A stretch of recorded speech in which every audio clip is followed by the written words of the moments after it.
may itlog na yung aming chicken, oh. Wow. Ay, nako. Buti na lang talaga. Ayan, nanganang itlog na siya. Wow. Manganganak na ulit siya ata.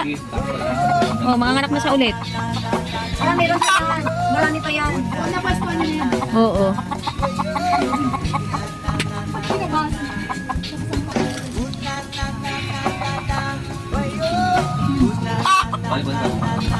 Diyan kaya yung magiging egg niya.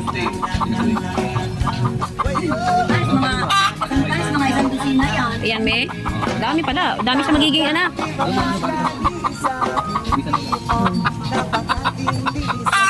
Manganganak pa yan sa isa ata kasi ganyan-ganyan siya eh.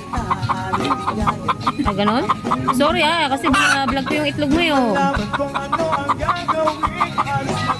Sige na, manganak ka na. Gusto kayo dyan. Hindi siya makakonsentrate.